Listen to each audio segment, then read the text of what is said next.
This'll do.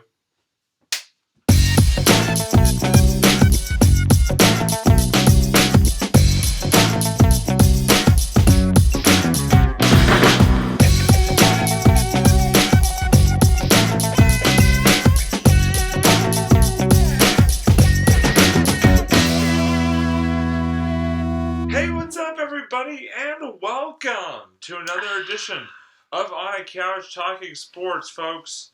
We are back on a couch for the first time since March of 2020. We are back on a couch. As always, I'm Robbie. This is Kyle. Kyle, how are you tonight, buddy? I'm doing well. This is wow. I'm just like my mind's kind of blown. I'm just wow. Yeah, folks. It's pretty awesome. The reason why we were able to be back with you on a couch, as we said if you watched last episode, is as of today, Kyle and I are both fully vaccinated individuals, folks. And yes, we did the 2-week waiting period. Yeah, we did the 14 days. Actually, Kyle literally crossed his 14 days today, so Woo!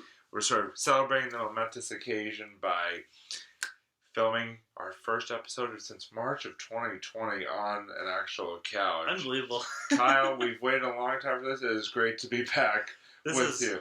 I mean, hey, listen, I enjoyed our walk episode, sitting in chairs in my basement, in a car, and on Zoom. But this just feels right. Yeah, this feels right. We're finally, I think, like starting to see some form of normalcy. So yeah, this is good.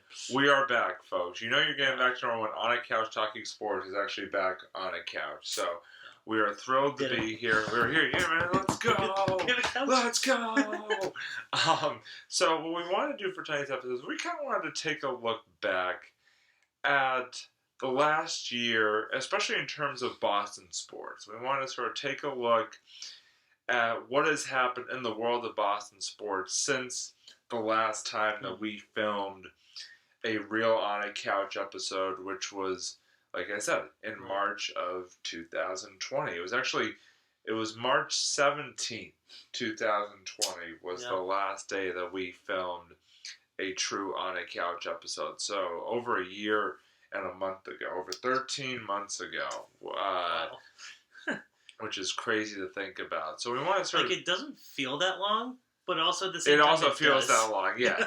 we were saying, like, you know, we actually went out to a restaurant for the first time in 13 months together, you know, before the episode, which we'll talk about a little bit later on. But we were thinking, like, all this, like, feels like we never left, but it also feels like we've been gone for a really long time. Yeah. So we're just so thrilled to be able to be back on a couch with you guys. And so, like I said, we wanted to discuss sort of what has happened in the Boston sports landscape since our last true On a Couch episode, because a lot has happened. Yeah. And I guess we'll start sort of with what was sort of the most glaring news and change of the last year, and that is the New England Patriots. And the fact that if you watched our last true On a Couch episode, actually, we discussed the news that Tom Brady had elected to not re-sign with the Patriots, and that's right. Wow. had elected to leave the team after 20 years in a Patriot uniform. And a lot has happened, obviously, in the past year, Kyle. For Tom Brady, at least, a lot of good things. For the Patriots, not so much. But in that time, you know, just a quick recap of it. You had the Patriots sign Cam Newton as their new starting quarterback and missed the playoffs for the first time in over a decade. They have a lot to catch up on, I think. And then, of course, on the Tom Brady front, you had him signing with the Tampa Bay Buccaneers.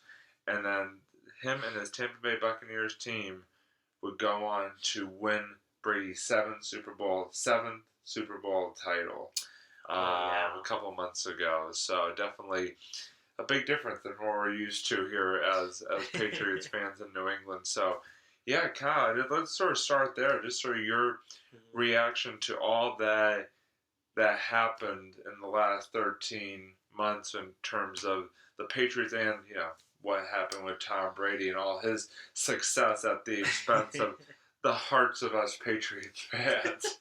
I mean, it's interesting. it was because I know we touched upon it before in past episodes. Throughout the past year, and honestly, it's I do feel happy for Tom Brady that he was able, especially to pull another one off for the current team that he's on now. Number seven. I mean, this guy, he's like a winning machine. The GOAT. He just the GOAT, man. He's the them out. GOAT. That's right. And it's funny because even though the Patriots did have a very tough year, and yes, they didn't make it to the playoffs. It was funny because I think a lot of Patriots fans kind of like magically became Tampa Bay fans, like over, just because that we, alongside with Tom, they also had Gronk on the team this year, so it's True. like, True, yeah, and Antonio Brown, who played like a few weeks for the Patriots in 2019. So they basically had like 3 members of the 2019 Patriots on the 2020 Buccaneers, which was interesting. So it's like, actually, no, Gronk wasn't on the Patriots in 2019, but still, you get my point. Yeah. But either way, like they had like a lot of former Pat stars there, so it's like it's just funny that they're like, okay, well the Patriots lost, but hey, we still got the Buccaneers who have like a lot of these former players there, and it kind of gave us a team to root for, which I thought was really neat. So, team to root for other than the Patriots, and also a bit of a rooting interest in the Super Bowl, as we talked about on our Super Bowl episode, which was pretty cool. Again, very happy for Tom, the fact that he was able to get Super Bowl number 7. Very happy for him, and we'll have to see what happens this year. If he could get Super Bowl number 8, for all we know, knowing him, who knows? I mean, the fact that he went to Tampa the first year there and won them the Super Bowl is just nothing short of amazing, especially at 43 years old like he is. Mm-hmm. But definitely some disappointment for us Patriots fans. Tough 2020 season, but we did make a lot of good signings in the off season, so hopefully 2021 will be a bit better in terms of hopefully record wise, maybe even make a run on a playoff berth. We'll have to sort of wait and see on that front. Going to another team that was actually the last team that Kyle and I saw together, sort of as an in-person sporting event, and that was the Boston Bruins, who were doing really well in the 2019-20 season up until the NHL obviously shut down back in March of 2020, and were shut down until I think July is when they finally came back, kind of like when all the other sports came back in a bubble in Canada. Which seemed to sort of be the way to go there. But they, they struggled a bit in the bubble in sort of their first couple of games. They did win their first round playoff series, but then unfortunately ran up against the always tough Tampa Bay Lightning, who they then would proceed to lose to in 5 games. But the Bruins, right now they're sort of in mid-season of this season, and are in firm possession of the last playoff spot right now in the East Division, with just I think 8 games left to go. So hopefully they can just continue to play well and maybe make a run in the playoffs. Anything is possible sort of once you get into that postseason. But definitely. Kyle, just again, sort of you're sort of going through each team here. Just your reaction to what you've seen and just sort of heard about the Boston Bruins over the last 13 months. Unfortunately, I haven't really kept up with them as much. So pretty much all the news I heard was actually from you. But no, I'm happy that they were able to. They at least have a chance, to possibly clinch the title this year. But I mean, we don't know. It's still ways away from, where they can go, for that. But so it was. Yeah, you're right. Like it's definitely been an interesting year, especially schedule wise, because a lot have been like, and I think we also. Well, we had hockey. What, you're not used to having hockey in August, like hockey in August and like early September, like or basketball for that matter. They're gonna have to like switch to rollerblades. I think literally at one point we had all 4 sports play. I think for the first time like ever we had like all 4 sports playing at the same time. At one point back in like September, because you had all like MLB, NFL, all that stuff going on like literally at the same time, which was pretty wild. That is very wild, yeah. You never see that. Well, at that point, because then you're like, you're flipping around the TV. You're like, okay, which game do I watch? Like, Yeah. like out of all the 4 Boy, major it was tough enough. sports. It's tough enough to choose when 3 teams are playing at once in the same, or 2 teams are playing at once in the same night. But 4, oh my god, it's like overload, sports overload. That's like what? Yeah, but no, it was good. It was just great. When all the sports sort of came back last summer, it was great to have them back and actually be able to have sports to watch and all that good stuff. So that was definitely missing for a good part of 2020 last year. Like it was just like even for me, like who I don't watch like sports on TV as much, but it is still nice to have that. I remember even when I was talking with my friend Ben, like he was just so excited when I think like Korean baseball started again. Like I know. I literally was like recording Korean baseball games, which were on. I wasn't getting up for them because they were on like 6:00 in the morning. But I was really like recording Korean baseball games just so I had some of the sports to watch on TV. Yeah, like something to look forward to, right? Yeah, something, anything. I was watching like golf matches, like stuff. Like I was watching like anything possible that was actually on. Like I literally watched an NBA horse contest of like ex-NBA players. That's how desperate we were getting for like live sports. And let me tell you, when Robbie watches golf, that's how you know you can sense the desperation. Because did I say I watched golf? I turned on for 5 seconds and realized why I can't stand watching golf and turned it back off. Oh, yeah. Classic. Again, there were no sports. I needed something, anything. Yeah. But no, that was very exciting to have all those back. And even though the Bruins, kind of had a little bit of an earlier than hoped playoff exit, it was still good to, have them around to watch for a couple months there. It was very nice. And speaking of a team that sort of went into the bubble last summer, the Celtics, who actually did pretty well for themselves in the Orlando bubble. They came back strong and ended up actually making it to the Eastern Conference Finals for the second time in 3 years. Unfortunately, fell in 6 games to the Miami Heat in the East Finals, but still, again, a very good team. So again, a great run for them. Very happy. I mean, this year they're having their ups and downs. This year, right now, again, sort of getting into the home stretch of the regular season, sort of vying for a playoff spot there. But it was fun to watch their run last year. Because like I said, second time in 3 years they've made it to the Eastern Conference Finals, and again, I think it just sort of goes with the general tone of just it was nice to have sports to watch, no matter what it was. So. I know, Kyle, you're not, you don't follow the Celtics a whole lot, as we talked about before, but do you have sort of any thoughts on the Celtics this past year or anything like that?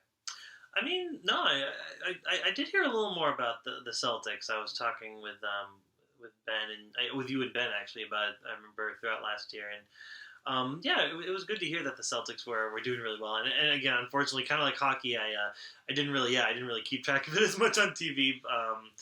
But it was good to hear that they were playing, and it sounded like they really did a good job at working it out, like with the whole bubble situation. It sounded like they really did their best and had a pretty good setup. So, or for the most part, at least, I guess. Yeah, no, it was just, it was very good to see them, like I said, just be able to come back and to be able to give us somewhat of a long playoff run to sort of be able to, again, just to be able to keep watching them and all of that, and just sort of get excited about something during these times. But and also I did want to add though, before we go to the next topic, since we're on the topic of basketball and Miami Heat. Now I'm trying to remember. This is how I really don't keep track. LeBron James is not in the Miami Heat. Okay, he's in Cleveland, right? No, he's in LA. Oh, he's on the Lakers. You're the 2 teams removed. Okay, I'm so behind on where the players are. But I was curious to see what you guys thought of, because within those 13 months that we had these past 13 months, we also had the debut of the Space Jam 2 trailer. I was curious to see what people thought of it. So, actually, what did you think? Did you see it? I don't remember if I saw it or not. I don't know. I remember I was paying attention. I think I saw like a little glimpse of it. But yeah, I mean, hey, Space Jam was a classic movie. Hopefully, I probably will watch Space Jam 2 just out of the pure curiosity factor of seeing how it compares to like Space Jam 1, the original. Yeah. But hey, kudos to LeBron. He's making a name for himself, in the NBA, obviously, now in the acting biz. So I can't fault him for that. But yeah, well, it is kind of funny. Speaking of trailers and videos and stuff like that,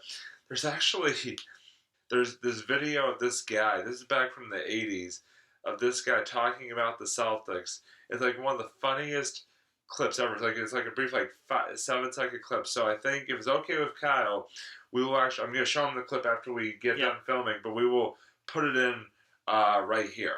Who's going to win it? The Celtics. Because there's no other reason why. The Celtics are the balls. That was a good clip. That was a good clip. Just love, got thrown in some audibles there. It's all good. But yeah, the last team I wanted to talk about, unfortunately, is the team that had the most struggles in the last 13 months. Oh no, here we go. And that was the Boston Red Sox, who basically finished with like one of the worst records of baseball in 2020. Even though it was only a 60-game season. Right now that they are in first place to start 2021, so that's good. Things have gotten brighter for the Red Sox. By the way, I am a week from yesterday going to my first Red Sox game since July of 2019. Nice. Which, by the way, I went to with this guy. My last Red Sox game that's right. was July of 2019 when I went with this guy to the Red Sox Yankees. That was a great time. Can't believe it was 2 years ago. I know, right? Craziness. But yeah, so so the Red Sox are doing better this year, but last year, just total disaster. Just really bad. Just don't even really want to spend too much time on it because it was just so bad. So, you got anything? Yeah. Fair enough. Baseball was played, I guess? Yeah, at least there was baseball. Yep, there was baseball. That's right. That's hey, nothing wrong with that. That's a very valid factual point. There was baseball, so at least there's that. At least they were able to make it work, right? That's right. It's a pretty good social distance sport. Golf and baseball, I feel like, are the top social distancing sports. That's right. That's right. And tennis too. Tennis is kind of pretty. So you can pretty well socially distance. That's true. In tennis. Including the referee. The referee's got the middle spot. You got the actually right. But so that's sort of what has happened in the last 13 months in Boston sports. A lot of exciting stuff has happened. I'm sure a lot more exciting stuff is yet to come, especially now that we have fans back in the buildings, and we have just a lot of good stuff going on. So very, very exciting. So we're gonna move on to sort of the end portion of our episode, and we're gonna start with Robbie's final thoughts. All right. And for my final thoughts, I'm actually gonna now that we've kind of transition back to On a Couch, I'm going to sort of bring back something that Kyle and I were talking about earlier, and that is it's good. I'm actually going to turn this into Robbie's pre-show food review, and Kyle will be heavily involved in this as well, because tonight actually, so here's the deal. We had actually intended to go to one place tonight. We intended to go to Figs in Beacon Hill, which we've been to multiple times before. We've talked about on the show. Great place. Yes. No question about it. Great place. Some of the best pizza you'll ever Some of the best pizza, yes, absolutely. Unfortunately, when we got to Figs, they were closed. Despite the fact that I made a reservation. Love the fact that nobody told me that they were closed when I made the reservation. But yeah, so we did, but saving grace here, we actually found a place next door called Paramount. Yes. Literally right next door to Figs, right in Beacon, around Charles Street in Boston. And we went there, and I gotta tell you, folks, it was well worth it. The food was excellent. I had the what was it? The crispy chicken sandwich and a house salad, which was excellent. They had like this chips and dip, like sort of appetizer which was really good. Yeah. It was just I really enjoy it. I gave it 2 thumbs up. Right off the bat, I'll tell you, I gave it 2 thumbs up. Kyle, you go ahead. I know you really enjoyed it as well. It was delicious. I was pretty much blown away by it because it had a very different style of food there. Because like you said, like the dip was I actually had to ask the waitress like what dip it was. I was like, this is very like good tomato based dip. I was just like loving it. I was like, I think you said it was like ranchera and tomato. Oh yeah, ranchero something. Tomato, yeah. Tomato based and like it had like all these other cool stuff in it, like cool things. It was good. It was awesome because usually like places that like give you like chips like that, they give you like salsa. Or like pico de gallo or something like that, but no, this place is like they were tight with like the just with like the way they prepared their food and everything, and so I got this really good pasta dish. It was like a duck confit or whatever they call it. I think duck something carbonara or whatever. Yeah. So it was like this like really nice creamy sauce, like like you'd get in a typical carbonara, but then they added all these extra things. And honestly, I was telling Robbie, I'm not normally a huge fan of tomatoes, although I'm starting to like them a bit more. I'm starting to warm up to them in general. But the way they prepared the tomatoes in that pasta was beautiful.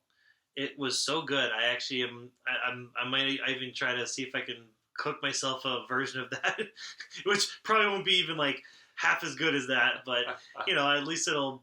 I don't know. It's just like it was delicious. I love that restaurant. So, and it's one of those things where I definitely want to go back and try more things on the menu. So yeah.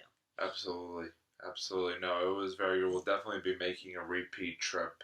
Yeah. There in the near future, for sure. So, yeah, that's it for Robbie's final thoughts, pre-show food review, pre-show food review is right. Hey. So now I'm going to turn it over to the Suze himself for another edition, the first back on a couch edition of the Suze review. So Kyle, what do you got? Get over here! Yes, I'm going to review the Mortal Kombat movie. That was horrifying. Yeah, that's... Oh yeah, have you ever played the game Mortal Kombat? No, I have not. Oh, it's a wonderful game. So those of you who are big fans of the game, I'm sure a lot of people know that they released Mortal Kombat in theaters and also on streaming on HBO Max. And Jerome and I, who we've he's been on the show before. You guys have seen him a bunch of times. We had the privilege of watching the movie, and so I gotta say it was okay. I'm not gonna say I love it. It definitely had some problems. I think mainly in the way the movie was structured. I think the movie was trying to be kind of like 2 different movies. One was they were trying to do a Scorpion versus Sub-Zero movie.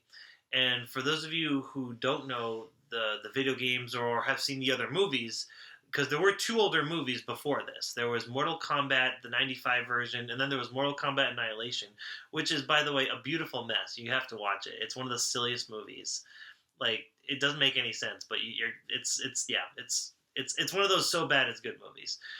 Actually, you remember, Robbie. Mother, you're alive.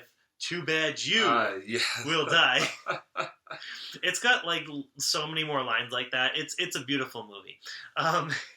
It's its own special case of. Maybe I'll review that next time. It's a very special movie. So the new Mortal Kombat, they really, it was, like I said, it was trying to be 2 different movies. It was trying to set up this, it had a very cool setup. The opening was amazing. I loved the first, 10 minutes of the movie. I think that's what the movie should have been. It should have been a Scorpion versus Sub-Zero movie, and because they're 2 of the most iconic characters in the entire game. Like, that's Scorpion's line. He goes, "Get over here!" And Sub-Zero has these really cool ice powers. It's great.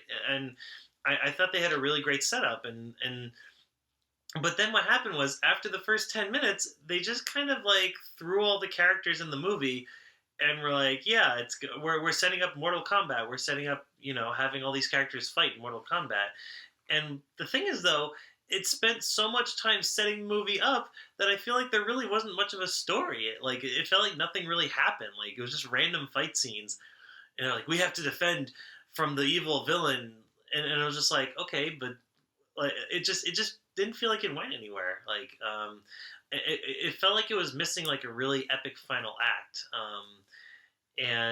But I will say though, the cast was really good. I loved all the actors who played their respective roles.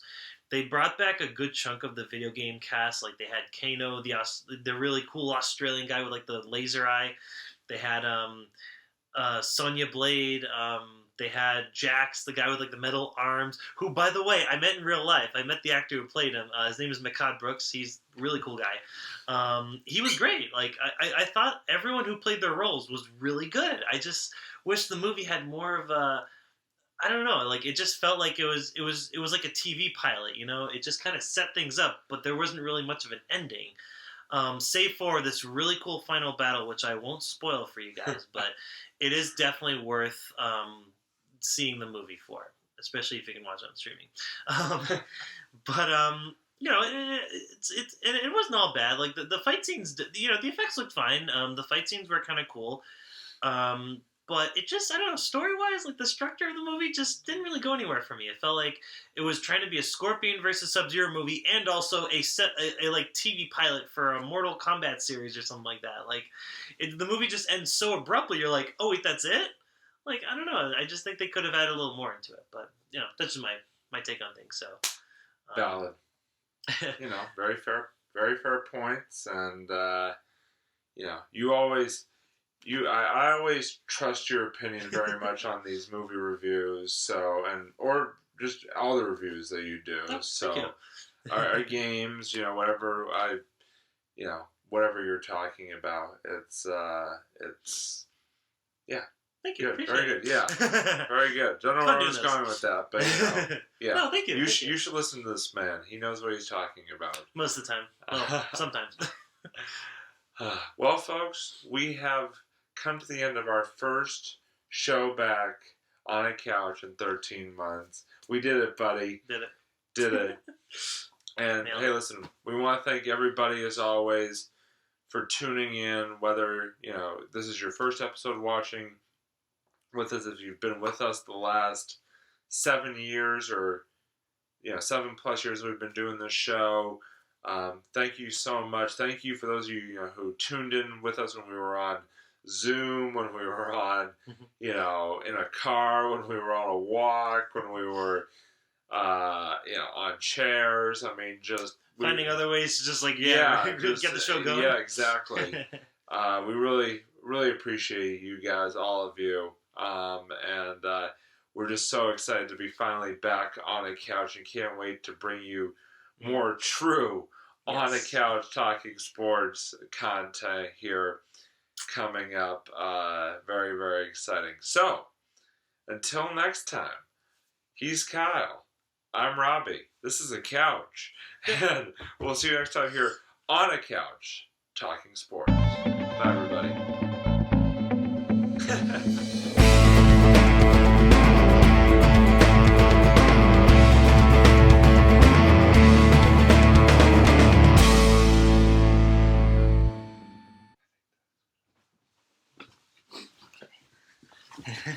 Alright, now, here. Hi, guys. We're Hey, here. we did. We're here. We're back on the couch Yeah. talking sports. That's what we are back on a couch talking sports. Just like we had originally intended. And then I could go like this.